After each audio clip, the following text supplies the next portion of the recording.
Damos continuidade ao programa da Academia Internacional de Direito e Economia, Caminhos do Direito e Economia, hoje falando sobre questões institucionais.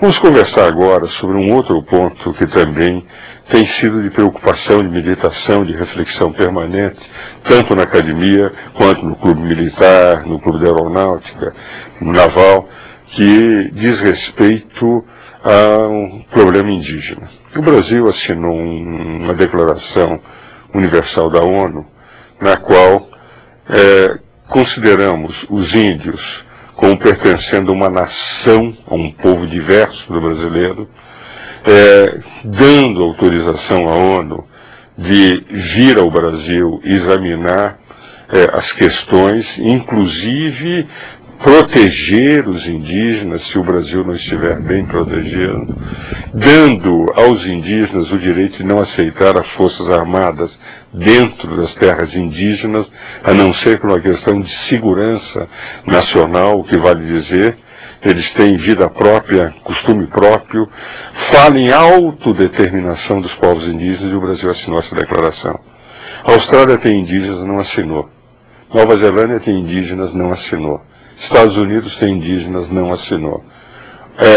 O Canadá tem indígenas, não assinou. Por quê? Porque a ONU passaria a intervir dentro da soberania nacional. No momento que nós assinamos, está a questão do Supremo Tribunal Federal e veio um representante da ONU para tentar influenciar o Supremo Tribunal Federal na decisão. E, recentemente, na semana passada, saiu nos jornais que ele pretende efetivamente dar elementos para subsidiar o Supremo Tribunal Federal a decidir. Vale dizer, a ONU vai dar elementos para que o Supremo possa decidir. Uma intervenção direta. O que se discute aqui é o seguinte. Hoje sai um artigo de Aldo Rebelo, no estado de São Paulo, em que ele diz: até as pedras de Roraima sabe que a extensão de terra que se deu, grande parte dessa extensão, até as pedras sabem que nunca foram ocupadas nos últimos tempos pelos indígenas. Então eles estão dando território que não pertence aos indígenas há muito tempo, muito antes da aprovação da Constituição de 88, e a outros brasileiros. Pertence àqueles que estavam gerando riqueza, cultivando, gerando empregos, e que por esta decisão decretina, e não quero dizer que sejam decretinos, decretina por decreto, exclusivamente, é um adjetivo do substantivo decreto, por essa decisão decretina foi retirado desses brasileiros que lá estão o direito de lá permanecer. E o Supremo vai decidir se realmente esse decreto teria retirado desses brasileiros que lá estão, aqueles que cultivam arroz, o direito de lá permanecerem.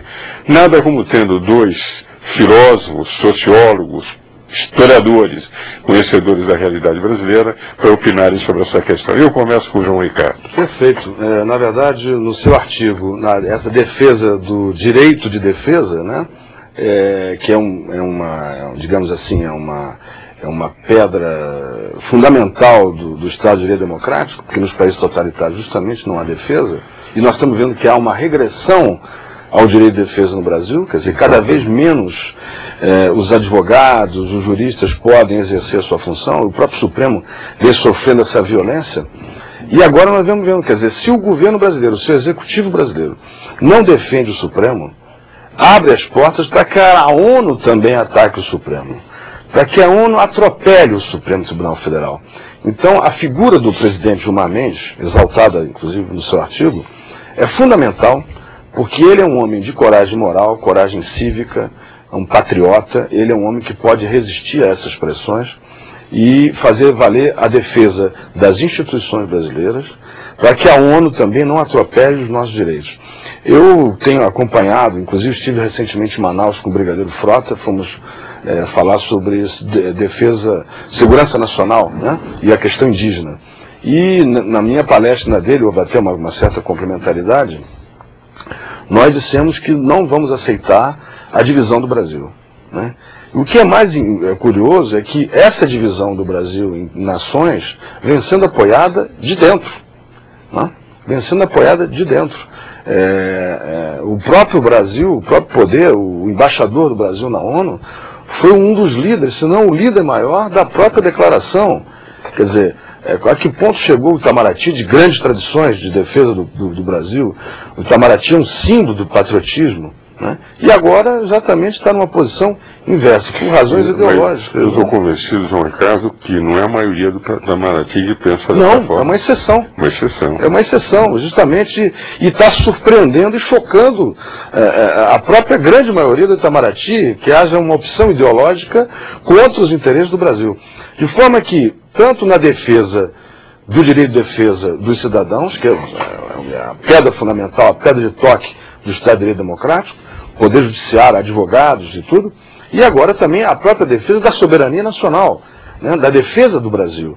Então nós estamos sendo fragilizados internamente pela cidadania, a cidadania está se fragilizando pela destruição das instituições, como também o próprio Brasil está se fragilizando diante do mundo. Veja, haja vista agora o ataque da Rússia à Geórgia, apoiando o separatismo. Quer dizer, o Brasil está sendo muito ingênuo achando que ninguém está interessado em 98% do urânio, do nióbio, das riquezas do Brasil. Quer dizer, o Brasil é um entrave para essas nações, na medida em que elas estão esgotadas, elas têm um território muito pequeno, e para a sobrevivência delas, nada melhor do que se fazer amigo do índio, né? É um amigo da onça, ou mais do que um amigo do índio, é um amigo da onça, no futuro, até praticar o genocídio, porque eles conhecem bem o genocídio, né? O Brasil ama os índios, o Marechal Rondon, as Forças Armadas que vão lá levar remédio, levar médico, levar dentista. Ninguém mais defende e protege os índios brasileiros ou os índios descendentes do que as Forças Armadas, né? Nós civis fazemos muito pouco, na verdade.